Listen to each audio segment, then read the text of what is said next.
여러분, 신학적으로 보게 되면 교회에 나오는 모든 성도들이 다 똑같은 성도들이 아니고, 죄송해요, 성경적으로 보게 되면 이렇게 나눠지게 돼 있어요. 한 부류의 사람들은 명목상 크리스천, 이렇게 부르는 분들. 명목상이라는 것은 누가 볼 때 교회를 가니까 크리스찬이야, 기독교인이야, 이런 분들이 계시고, 또 어떤 쪽은 명목상이 아니고요, 하나님이 나의 아버지가 된다는 것을 머리로 지식으로 하는 것이 아니라 이 가슴으로 정말 느껴져서 내가 하나님의 자녀라고 하는 인식, 느낌, 또 동행하심, 그 능력, 상상한 체험, 이렇게 살아가는 분이 계시거든요. 자기가 정말 예수님의 제자라는 건 정말 믿겨져서, 믿어지죠. 예수님의 나의 모든 죄를 정말 씻기고 가신 구세주라는 것이 정말 믿어지는 거예요. 그래서 저희들이 성막을 공부해 보게 되면 모든 사람들이 다 구원받는 것이 아니다, 이렇게 얘기를 해요. 그 성막에 들어갈 때 그냥 들어가는 것이 아니고, 우선 성막 테두리, 담장을 치게 돼 있고, 담장 안에 성소를 세우잖아요. 그런데 담장에 들어갈 때 그냥 들어가는 것이 아니라 문을 열고 들어갑니다. 자, 문을 열고 들어가니까 밖에서 보이게 될 때는요, 이 담 높이가 2.5m거든요. 그러니까 밖에서 볼 때는 모든 사람들이 이 성전 문을 열고 들어갔으니까 저 사람들 기독교인인가 봐 그랬는데, 성경에 보니까 마지막 날 구원받을 때 보니까 너희들은 성전 문 안에 들어온 모든 사람들을 다 청량하지 말고, 성전에 들어오기는 들어왔지만 성전의 뜰을 밟는 사람들은 계산하지 말고 그들은 놔두고 성소 안에 들어온 사람들만 계수하라, 청량하라, 그들만 구원받는. 그러니까 여러분, 교회를 왔다 갔다 한다고 해서 다 구원받는 것이 아니라는 것인데, 이거는 주님이 직접 하신 말씀이셨어요. 주님 뭐라고 말씀하셨는가 하면, 누구든지 입술로 주여 주여 하는 자마다 다 구원받는 거 아니다. 아멘? 분명히 말씀하셨죠.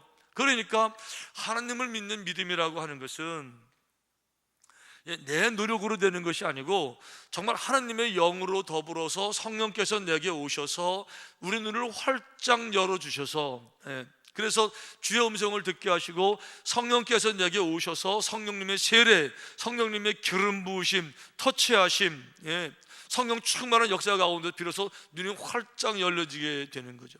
그래서 예수님께서 지난주 말씀 보셨지만은 그렇게 강조하시면, 복음을 들고 나가서 전하라는 얘기, 땅끝까지 나가라고 그렇게 강조하셨는데, 마지막 승천하실 때는 그냥 논리적으로 보면 그런 거잖아요. 여지껏 강조했는데 주님이 이제 승천하시게 되니까, 자, 잠시 후가 되면 난 하늘로 올라갈 것이고 너희는 나를 못 보니까 이제 뭐 해야 되겠어? 이제부터 너 배운 거, 보고 들은 건 나가서 복음을 전해, 그리고 올라가셔야 되는데 그렇게 안 하셨다는 거잖아요. 이렇게 말씀하셨죠. 볼지어다 내가 내 아버지께서 약속하신 것을 너희에게 보내리니 너희는 위로부터 능력으로 입혀질 때까지 이 성에 머물라. 가라고 말씀하실 때 언제고, 성에 머물라고 말씀하실 때 또 언제예요? 왜 그랬을까 하고 보니까 바로 그 얘기죠. 성령님과 함께 가지 아니하면 가봐도 헛수고고, 아무런 열매도 없는 것이고요, 그냥 고생만 하는 거죠. 의미가 없는 거죠. 간다고 되는 게 아니니까. 그러니까 가기는 가되 정말 성령님과 함께 가야 된다. 이래가지고 제자들이 가서 오순절 다락방 가서 그 부르짖고 기도가 사모하는 가운데 오순절 성령님의 역사를 통해서 성령 충만한 능력 가지고 나가서 여기까지 오면서 2000년 동안에 지구를 바꾸잖아요. 세상을 바꿔내는 거잖아요. 아멘. 그래서 여러분 보세요, 성령님의 역사가 아니고서는 도저히 안 되는 몇 가지 일들 있잖아요. 우선 성령으로 아니하고는 누구든지 예수를 주시라 할 수 없느니라. 무슨 얘기입니까? 예수님이 정말 위대한 스승 가운데 한 사람, 4대 성인 중에 한 분, 이런 차원이 아니고 내 모든 죄를 정말 다 지시고 이 내 죄를 대신해서 십자가에서 그 뜨거운 피를 흘려주신, 정말 내 죄를 지고 가신 예수님이 믿어지는데요, 머리로 믿어지는 것이 아니고 가슴으로 정말 믿어지는 거는요, 성령님의 역사 없이는 안 된다는 거죠. 성령이 친히 우리의 영과 더불어서 우리가 하나님의 자녀인 것을 증언하신다. 성령께서 오셔야만이 비로소 우리가 하나님의 자녀라는 사실이 머리가 아니고요, 가슴으로 정말 느껴진다는 거예요. 그래서 주님 말씀하시는 것은 너희끼리 나간다고 되는 것이 아니다. 영혼이 잘 돼야 된다. 이게 사람이 여러분 떡으로만 사는 거 아니에요. 떡이라는 것은 떡의 출처가 뭔가 하면 땅이에요. 땅에서 밀을 심어서 쌀을 심어서 그 열매를 가지고 떡을 만들었다. 출처가 땅이잖아요. 떡을 먹으면 이 육신은 살쪄요. 몸은 살을 찌죠. 몸은. 인간은 육적인 존재만 있는 것이 아니잖아요. 영적인 존재잖아요. 영의 양식을 어떻게 떡으로 채워요? 떡만 먹고 살아요? 밥만 먹고 살아요? 바보예요. 그러니까 짐승들은 짐승이니까 살 수 있지만 사람은 다르죠. 주님 뭐라고 말씀하셨어요? 사람은 떡으로만 사는 것이 아니라는 거죠. 하나님의 말씀으로 산다는 거죠. 그 말씀의 의미는 성령께서 직접 전해주시는 생생한 창조주 전능하신 하나님의 말씀을 의미하는 것이지요. 아멘. 그러니까 성령님과 함께 동행하는 삶, 똑같은 삶이 아니라는 거죠. 똑같은 새가 아니라는 거죠. 참새도 새고 독수리 새지만 참새 자기 힘으로 발버둥 치고 몸부림으로 푸다닥 나는 거지만, 자기 힘이 아니고 두 팔을 쫙 벌려서 하늘의 힘으로 기류를 타는 소어링하는 플라잉하는 그런 새가 따로 있더라는 거죠. 중요한 거는 성령님과 동행하는 삶이 돼야 되는데, 그래 풍성한 약속을 다 누릴 수가 있는데, 이 성령님이 동행하시는 삶을 회방하는 게 있더라는 거죠. 회방하는 게 있더라. 그러니까 회방을 받지 말고 인생에서 정말 독특한 지혜, 독특한 능력을 가지고 살아갈 수 있는 이 길을 설명하는데요, 사도 바울이 전혀 다른 차원으로 어프로치를 하는 거예요. 주제는 같아요. 내용은 같은데 전혀 다른 이야기를 툭 던져가지고 이 말씀을 강조하는 것이 오늘 본문 얘기인데, 사도 바울이 그릇 비유하면서 정말 성령 충만하기 위해서, 그리고 성령님의 도우심을 회방하는 것이 무언가를 정확하게 이렇게 설명을 합니다. 본문에 이렇게 되어 있어요. 큰 집에는 금그릇과 은그릇뿐 아니라 나무그릇과 질그릇도 있어 귀하게 쓰는 것도 있고 천하게 쓰는 것도 있나니. 사도 바울이 그런 얘기를 꺼내기 시작했어요. 그릇이 다 똑같은 그릇이 아니고요, 큰 집에는 금그릇도 있고 은그릇도 있고, 나무그릇, 질그릇 뭐 다 있잖아요. 이렇게 그 어떤 그릇은 정말 귀하게 쓰는 그릇이 있는데, 어떤 그릇은요 귀하기는 고사하고요 정말 천한 그릇이 있더라는 거예요. 어떤 그릇 말하고 있어요? 사도 바울의 관점은 이거예요. 성령님의 놀라우신 능력, 여지껏 말씀드린 성령님의 능력이 안 되면 안 되는 어마어마한 사역들을 통해서 누군가를 성령의 사람을 만들어서 그를 보내고 싶은데, 이 사람이, 이 그릇이 마음의 준비가 되지 않아서 더러운 것들로 가득 차 있는 거죠. 더러운 게 뭘 말하는 거예요? 죄들로 가득 차 있는 거예요. 죄들로. 그러니까 죄로 얼룩져 있으니까 성령님이 내게 오셔서 거룩한 일을 이루시기를 꺼려하시고 안 오시고 떠나가시고 이렇게 된다는 거죠. 그게 사도 바울이 이런 얘기하는 거죠. 그러므로 누구든지 이런 곳에서 자기를 깨끗하게 하면 귀히 쓰는 그릇이 되어 거룩하고 주인의 쓰심에 합당하며 그 모든 선한 일에 준비함이 되리라. 여러분, 그릇은요 비싸다고 쓰임 받는 거 아니에요.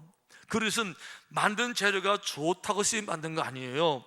그릇은요 만든 사람이 위대한 작가라고 쓰임 받는 게 아니에요. 깨끗한 그릇들만 쓰임 받는 거예요. 아무리 금그릇이라도 지난번에 파티하고 나서 거기 더러운 거 다 묻었는데 설거지 안 해가지고요 거기 파래들 잔뜩 껴있으면요 못 쓰는 거예요. 씻기 전에 못 쓰는 거예요. 깨끗하게 하기 전에 못 쓰는 거예요. 금그릇도 못 써요. 은그릇도 못 쓰는 거예요. 깨끗해야 쓰임 받는 거예요. 사도 바울이 지금 이 얘기하고 있는 거예요. 뭐가 인간을 더럽혀요? 인간의 마음을 뭐가 더럽혀요? 죄라는 거죠. 죄가 인간을 더럽힌다는 거죠. 여러분, 거룩이라는 개념이 뭘 말하는가 하면, 늘 말씀드리지만 거룩이라는 개념은 넥타이를 메고 다 앉은 것이 아니라 분리, 죄로부터, 세속으로부터, 악한 거로부터의 완벽한 분리, 이게 바로 거룩의 개념이잖아요. 그래서 죄가 있는 곳에는 여러분 성령님이 역사하시지 않는 거예요. 못 하시는 거예요. 근본적으로 공동분마가 전혀 없기 때문에 완벽하게 타자, 그래서 악으로부터의 완벽한 타자, 이게 바로 거룩이란 뜻이잖아요. 근데 죄가 있으면요, 이 물과 기름을 섞으려고 아무리 이렇게 한 통에 넣고 흔들어도요, 막 흔들 때는 왔다 갔다 하지만 탁 놓으면요 다 갈라지듯이, 성령님은 거룩한 영, 하느님의 영, 거룩, 죄와 완벽하게 관계없는 영이시고, 죄라는 것은 악한 것, 더러운 것, 추한 것, 파괴하는 것, 이거기 때문에 연결고리가 전혀 없어 완벽하게 분리가 되어야 되는데, 죄를 내가 가지고 있으니까 동맥경화증처럼 죄가 쌓이니까 성령께서 안 오시고, 귀찮고 피곤하고 더럽고 역겹고 못 오시고, 점점 멀어지면서 삼천처럼, 때가 되면 삼손처럼 능력도 떠나고. 네. 여러분, 성령님의 능력이 여태까지 말씀드린 것처럼 우리가 하나님의 자녀가 되는 걸 정말 알게 하는 신비한 능력, 예. 성령님이 오시게 되면은, 예, 우리를 생각나게 하고 가르쳐 주시리라 동행하시는 능력. 여러분, 이거 정말이에요. 성령께서 오시게 되면요, 성령님은 누구세요? 하나님의 깊은 것도 통달하시는 분이 성령님이신데, 그분은 내게 오시면요 하나님의 많은 것들을 알게 하세요. 느껴지게 하세요. 통찰력을 갖게 하시고 분별하게 하세요. 여러분, 그게 느껴지는 거예요. 이렇게. 여러분, 죄송해요, 거리에 불황아, 거지, 씻지도 않고 이런 더러운 사람이 이제 거지가 뒤에 싹 서 있으면 그 더러운 냄새가 나겠어요? 안 나겠어요? 나죠. 눈으로 안 봐도 이거 왜 더럽지, 나자고요. 악한 영이 있으면 이게 느껴진단 말이에요. 여러분, 아니, 성령께서 여지껏 말씀드린 신비한 능력 생각나게 하시고 알게 하시고 느끼게 하시고 깨닫게 하시는 그분이 함께 하시는데, 그게 왜 안 느껴져요? 이 거룩한 세계가 있는 거예요. 어떤 사람들에게 베드로식으로 말하면 정말 작은 죄조차도 정말 버리고 깨끗하게 정말 순수로 돌아간 이런 그 순결한 영혼 속에 성령께서 함께 하시게 되면요, 이게 느껴진다니까. 이게 가증한 게 이렇게 악들이 분별되고 깨닫게 하시고, 이게 성령의 능력이신데, 여러분, 죄에도 능력이 있어요. 죄도 어마어마한 능력을 가지고 있어요. 죄의 능력은 뭔가 하면, 죄 자신이 가지고 있는 가치관, 자기의 영향력을 퍼뜨리는 능력이 죄에게 있는 겁니다. 죄는 한마디로 말하면 선하지 않기 때문에, 귀하지 않기 때문에, 오히려 악하기 때문에 그 열매가 아무것도 긍정적인 것도 없고 선한 것도 없고 의로운 것도 없고, 있는 것이라고는 찢고, 예, 죽이고, 예, 파괴시키고 신음하게 만들고 고통스럽게 만들고 저주하게 만드는 거기 때문에 이게 죄라고 부르는 거예요. 문제는 뭔가 하면, 죄를 덮어쓰는 사람이든지 죄를 가지고 다니면서 죄를 퍼뜨리는 죄가 마음에 있는 사람이든지, 이 죄가 가지고 있는 더러운 가치관을 본인도 똑같이 갖게 된다는 거예요. 이게 다른 말로 말하면 이런 거예요. 가끔 이제 러시아 사람들이 많이 하더라고요. 특별히 이렇게 진흙 목욕이라는 거 있잖아요. 이렇게 피부명이 좋다고 그래서 진짜 진흙, 진흙탕에 들어가서 이렇게 맨몸으로 들어가서 온몸에 진흙 쓰시는 거 한번 이라도 보시면 손 들어보세요. 다 보셨죠? 이거 똑같은 거예요.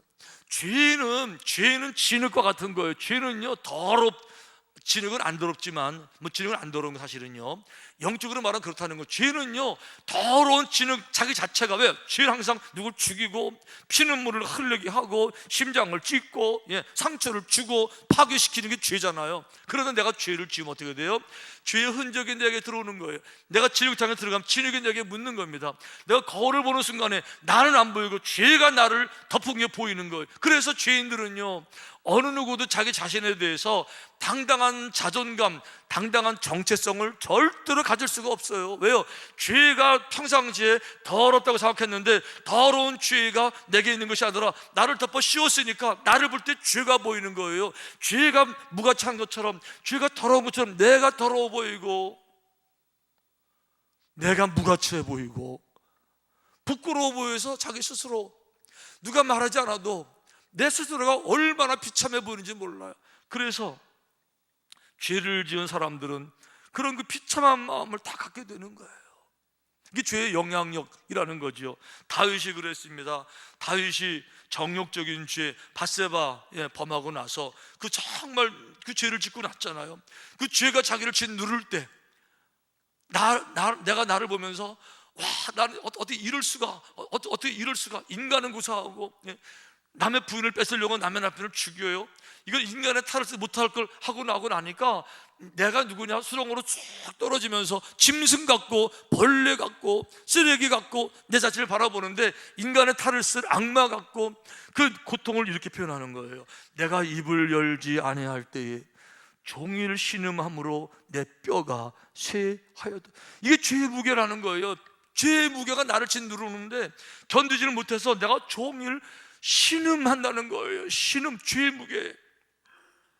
그 정도로 끝나는 게 아니에요. 주의 손이 주야로 나를 누르시는데요, 주의 손이 주야로 누르세요. 하나님이 그걸 다 보고 계셨어요. 내 진액이 빠져서 여름 가뭄에 마름같이 되었나이다. 하나님의 얼굴을 볼 자신도 없고요, 부끄럽고요. 그래서 아담과 이브가 죄를 짓자마자 뭐부터 했어요? 가서 숨는 거예요. 나무 뒤에 가서. 부끄러워서 얼굴을 드러낼 수가 없어요.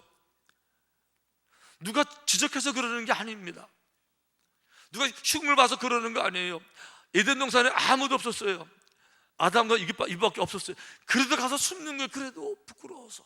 이게 죄의 파괴력이라는 거예요. 죄의 영향력이라고 하는 거예요. 그래서 베드로전서 5장에 성도들에게 이런 권면을 하는 거예요. 근신하라, 깨어라. 너희 대적 마귀가 우는 사자같이 두루 다니며 삼킬 자를 찾는다. 근신하라, 깨어라. 단어를 잘 보셔야 돼요. 근심하라가 아니에요. worry, 걱정해라가 아니에요. 근신, 영어 성경에는 be careful 이렇게 되어 있어요. 그냥 조심하는 거예요. 근신은 그걸 말하죠. 우리 옛날에 그 학교 다닐 때 아이들 사고 치면 제일 무서운 것이 퇴학, 그 다음에 무기정학, 그 다음에 정학, 그리고 이제 뭐 근신은 학교 나오는 거지만 자기를 돌아보고 조심하는 게 근신인데, 이 베드로가 이 얘기하는 거예요. 사역하는 것도 중요하지만 나가서 복음을 전하는 것도 중요하고, 속회 예배 인도하는 것도 중요하고, 선교도 중요하고, 설교 준비 다 중요한데 더 중요한 것은 우는 사자처럼 너를 넘어뜨리려고 애를 쓰는 사탄이 있으니까 깨어서 기도하고 범죄하지 말고 죄에 넘어가지 말고 깨끗하게 너 자신을 유지하는 이거를 먼저 해라 라고 하는 사람이 베드로예요. 그래서 우리가 더 주의 깊게 들으셔야 돼요. 왜 그러면 베드로는 그렇게 안 했다가 넘어진 전력이 있잖아요. 예수님께서 그 중요한 때에 깨워서 기도합시다, 기도해 주세요라고 부탁을 드려도 베드로가 그냥 계속 잠만 자는 거예요. 그러니까 예수님이 3번을 깨워도 계속 잠만 자잖아요. 예수님이 이르시되 어찌하여 자느냐, 시험에 들지 않게 일어나 기도하라. 시험에 들지 않게 일어나 기도하라. 일어나 기도하지 않으면 시험에 든다는 거예요. 마귀의 괴계를 못 알아보고요. 그래서 이 영적인 원리는 바로 그걸 말하는 겁니다. 우리의 에너지, 육신의 에너지가 많아요. 그런데 이 육신의 에너지를 어디에 쏟아야 되느냐? 당연히 봉사하는 데 쏟아야 돼요. 선교도 하고 봉사도 하고 섬기고 당연히 쏟아야 되죠. 그보다 더 중요한 게 있다는 거죠. 그것이 뭐예요? 봉사하기 전에 너 자신을 하나님의 말씀 가운데 성령님과 동행하는 그 자리에 있게 하기 위해서 게으르지 말고 깨어서 기도하는 일을 먼저 하라는 거예요. 아멘. 이게 원리예요. 먼저 기도하고 내 스스로가 늘 긴장하고. 여러분은 여러분의 육신의 에너지를 어디에 쓰세요? 여러분의 믿음을 지키는데, 죄와 싸워 이기는 데 쓰시나요? 영적인 전쟁은 그걸 말하는 거예요. 죄를 안 짓기 위해서, 죄가 내게 들어온 순간에 삼손처럼 내게 거룩한 능력은 떠나가게 될 것이고, 성령의 도우심은 끝나버리게 될 것이고, 그러니까 죄를 인식하고 작은 죄를 버리기 위해서 거기에 여러분 에너지를 쓰시나요? 여러분 생각을 쓰시나요? 시간을 거기에 쓰시나요? 아니면 엉뚱한데 이렇게 트집 잡을 거, 이렇게 공격할 거, 호시탐도 노력 걸어다 시간 쓰세요, 여러분. 여러분을 지키는 데 쓰시라는 거죠. 선교도 우리끼리 하고 의미가 별로 없어요. 선교도 주님과 함께 나가야, 성령께서 함께 하셔야 의미가 있는 거예요. 영적 원리가 바로 그렇다는 거죠. 우리 2월달 특세 끝났지만, 특세하는 이유는 새벽기도를 진짜 나오기 어려운, 정말 어려운 분들에게 한 달에 한 주간을 껴서 기도합시다, 그런 뜻도 있고, 또 이제 한 깊은 주제를 가지고 깊이 연구해보는 영적 성장을 위한 그런 뜻도 있지만, 여러분, 특세보다 더 중요한 거는요, 내 삶이 새벽을 깨워 기도하는 주님처럼 특세라서가 아니라 내 일생 가운데 새벽을 깨워 기도하는, 봉사가 목적이 아니고 봉사에 내 에너지 쓰는 것이 아니라 내 자신의 영혼을 추스리고 성령과 동행하는 일에 에너지를 쓰게 하는 것이 더 중요한 줄로 믿습니다. 이게 원리예요. 이게 영적 원리예요. 거기에 에너지를 먼저 쏟으라는 거죠. 그러면 주님이 동행하시게 되면요, 알게 하세요. 통찰력을 주시고 분별을 주시고, 거지가 제 뒤에 몰래 와도요, 이상하네, 어디서 냄새가 나지? 눈을 안 봐도요, 느끼게 하시고요. 거룩한 세계를 무시하지 마세요. 성령님의 위대한 세계를, 여러분, 그게 먼저예요. 아멘. 그럼 다 같이 눈을 감아 보십시다. 눈을 감는 목적이 있어요. 눈을 감는 목적은 눈으로 보면서 목사를 보지 말고 강단, 스크린 이런 거 보지 말고 눈을 감으면서 동시에 주님께 좀 더 집중해 보자는 거죠. 눈으로 안 보이니까 눈에 보이는 거 신경 끄고 여러분에게 주시는 주의 음성을 좀 들어봅시다, 그런 뜻이죠. 오늘 말씀을 통해서 주님께서는 여러분들에게 무엇을 알게 하기를 원하실까요? 아니, 여러분에게 어떤 말씀을 지금 말씀하고 계십니까? 혹시 여러분 부지 중에 죄를 지어서 죄의 무게가 너무 무거워서 견디기 어려운 분들이 계신가요? 죄의 흔적이 남아있어서 성령께서 함께 하시길 원하시는데 내가 가진 죄 때문에 오시지 못해서 성령께서 탄식하시는 그 음성이 들려지시나요? 죄 때문에, 숨겨진 죄 때문에 하나님 앞에 나올 때마다 너무 죄송해서 저 고개를 들 수 없어서 하나님 죄송해요, 죄송해요, 그런 마음으로 나오시는 분들 계십니까? 주님은 이렇게 말씀하셨어요. 수고하고 무거운 짐진 자들아. 무거운 짐진 자라는 것은 농부들이 농사 끝나고 큰 쌀가마니 짐, 그걸 말하는 게 아니고 주의 짐을 말하는 것이죠. 인생의 짐을 말하는 것이죠.